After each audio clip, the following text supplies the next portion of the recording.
Hello everyone, I'm Scott. Today we're going to go over a derivation of why is it that for a massless particle in free space, its momentum is h over lambda, or Planck's constant over its wavelength. So if you're anything like me, you stumbled upon this equation in a quantum textbook, and it states it without a derivation.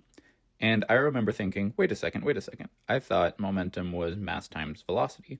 And so the mass of a particle like light is 0, and the speed of light is c, so surely the momentum should be 0 also. Well, here's what's so fascinating. When it comes to massless particles, p does not equal mv.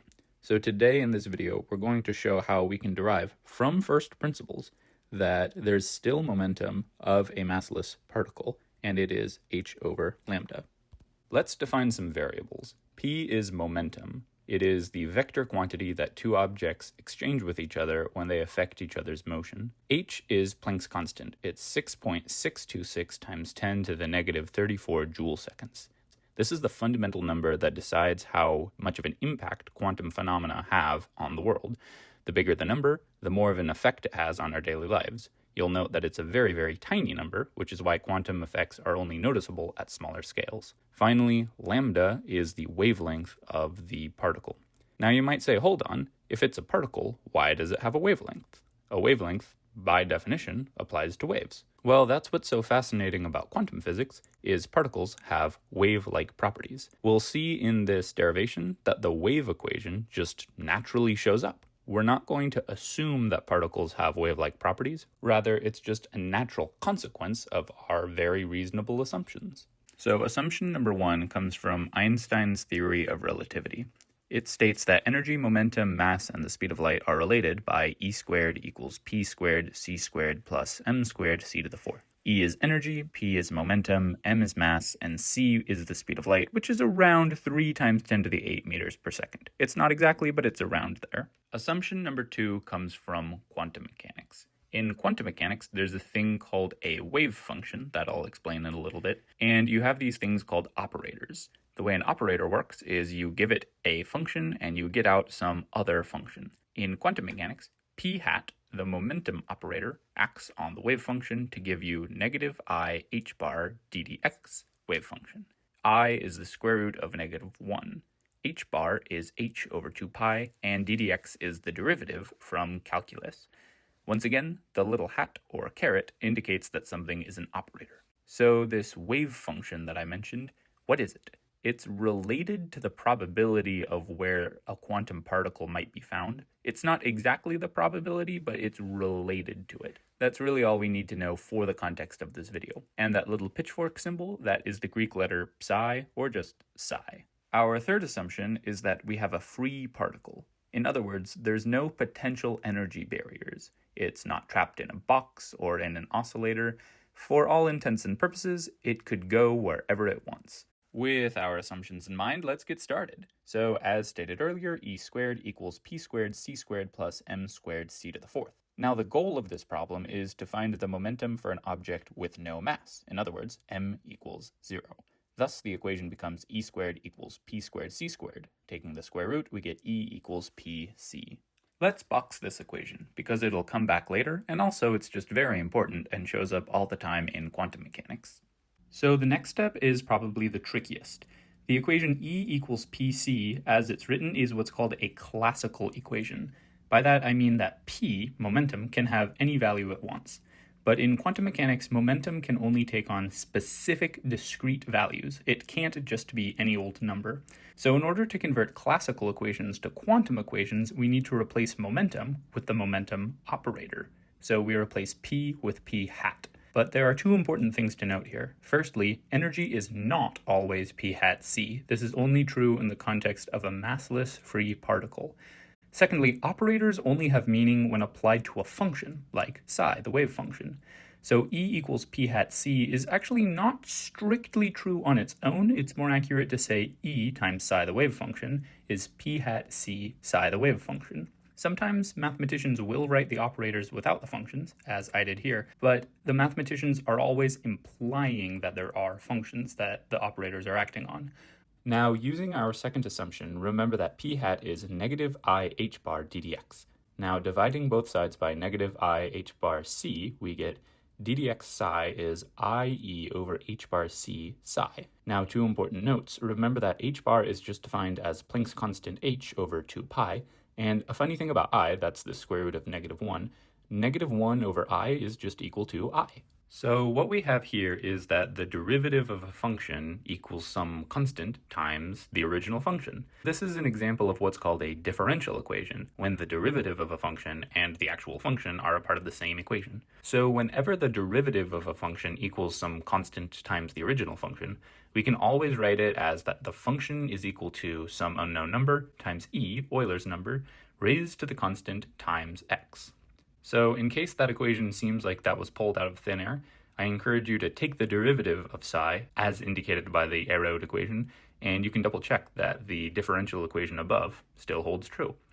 Like I said, a is some unknown number, and e is Euler's number that's approximately 2.71. So earlier in the video I said that we're not going to assume that particles have wave-like properties in quantum mechanics. Rather, wave-like properties just sort of naturally show up. This is the part where those wave-like properties naturally reveal themselves.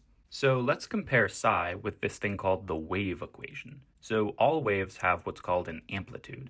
An amplitude you can think of as being the maximum size of the wave. So in an ocean wave, for example, the amplitude is the highest elevation that the water gets. In the context of a sound wave, the amplitude is the maximum density that the air gets. All waves have an amplitude, and we designate it with A.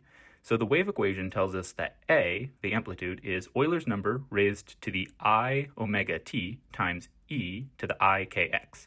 My past self wrote e to the negative omega t. My past self made a mistake. That should be e to the negative I omega t.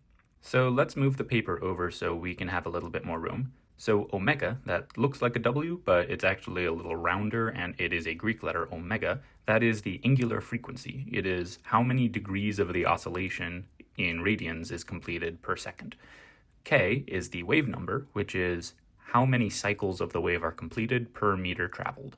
So let's compare psi with the wave equation. So with psi, we have some number that has no x in it, times Euler's number raised to some constant times x. Similarly, the wave equation also has a term that has no x in it, times e to the I, some constant x. So by comparing the two equations, we can see that e to the negative I omega t, that term that has no position in it, is basically our mystery number a. Once again, my past self forgot the I. That should be e to the negative I omega t. Similarly, we have e over h bar c times ix in the second term in psi, and we have k times ix in the second term in the wave equation. So by comparing, we see that k, the wave number, is e over h bar c. Earlier, I defined the wave number k as how many times the wave completes a full cycle per meter traveled in the horizontal direction. Mathematically, we can represent this idea with the equation k equals 2 pi over lambda. It's the same idea, just expressed mathematically. And just to be clear, the wavelength lambda is how far you have to travel before a wave completes one full cycle. So in the context of an ocean wave, for example, it's how far you would have to go horizontally in a little boat to go from a high point on the water to a low point, then back to a high point again. So since k equals e over h bar c, and also k equals 2 pi over lambda, we can say 2 pi over lambda equals e over h bar c. And since h bar is h over 2 pi, we can write that as e 2 pi over c h. E 2 pi over c h. Next, divide both sides by 2 pi to get 1 over lambda equals e over hc. Now, our earlier equation says that E equals PC. So we have 1 over lambda equals E over HC, which equals PC over HC. So I actually just skipped a step by saying that E equals PC. So in a little bit, we're going to rewind and explain how I did that. But for now, we'll take it as a given. So PC over HC, the C over C is just 1, so that's P over H. So we have 1 over lambda equals P over H. We multiply both sides by H, and boom, we have P equals H over lambda. So the momentum of a particle with no mass, that could be anywhere because it's a free particle, its momentum is h, that's Planck's constant, it's a fundamental number of the universe that never changes, and lambda, that is the distance between two peaks of the wave. And again, we didn't go into this equation assuming that the particle had wave-like properties. The wave-like properties just naturally showed up. So let's rewind a little bit. You might remember earlier in the derivation I said that when we quantize a system, we use the equation E equals p hat c, where p hat is the momentum operator, but in a classical system, we use E equals pc, where p is just the momentum, the thing we observe. So I said we have a quantum system, but then later in the derivation I replaced E with pc without the hat. You might think, well, hold on, isn't that a contradiction? So let me resolve that now. So we had 1 over lambda equals E over hc, and I claimed that that is equal to pc over hc. Now that is true, but it relies on an assumption. The assumption we're making is that p, the momentum, is known with almost 100% certainty. Now you might say, hold on, I have a question. Isn't it impossible for momentum and position to both be fixed? In other words, isn't it impossible for a machine to generate a particle that has the exact same momentum and the exact same position every time? Mathematically, we write that as delta p times delta x is greater than or equal to h bar over 2, but not ever equal to 0. And that is true. That's called the Heisenberg uncertainty principle. But for a free particle, the uncertainty in the position is basically infinity. The particle could be anywhere.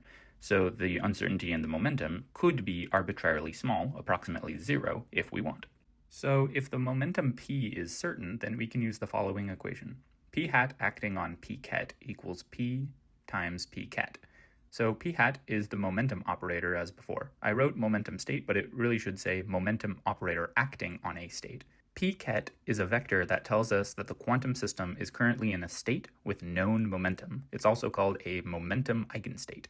Now p, without the hat, is the actual momentum observed. So let's establish what we have so far. Equation 1 says that 1 over lambda equals E over hc. Equation 2 says that E equals p hat times c. And equation 3 says that p hat acting on p ket equals p times p ket. We can start with our first equation and multiply both sides by p ket. So we have 1 over lambda p ket equals E over hc p ket. Then with our second equation, we replace E with p hat c. So we have p hat c over hc p ket. Then using our third equation, we replace p hat with p to get pc over hc p ket. Finally, if you look at the first equation in that line we just wrote and the final equation in the line we just wrote, you find that there are two coefficients that are multiplied by p ket. So presumably, those two coefficients have to be equal to each other. So 1 over lambda equals pc over hc, as I claimed earlier in the video. So there you have it, folks. This is why the momentum of a massless free particle is h over lambda. You might intuitively assume that it's 0, but what we find from first principles is that we don't end up with the equation P equals mv in the first place. We end up with this equation, which applies even if the mass is 0. Here's page 1 again, and here's page 2. If you found this video to be helpful, please leave a like, because this is the first video on the channel, and leaving a like helps me know that I should make more of these videos. And if you have any suggestions for the future, don't be afraid to leave a comment, and I'm happy to make more tutorial videos on other amazing things in physics. Have a great day.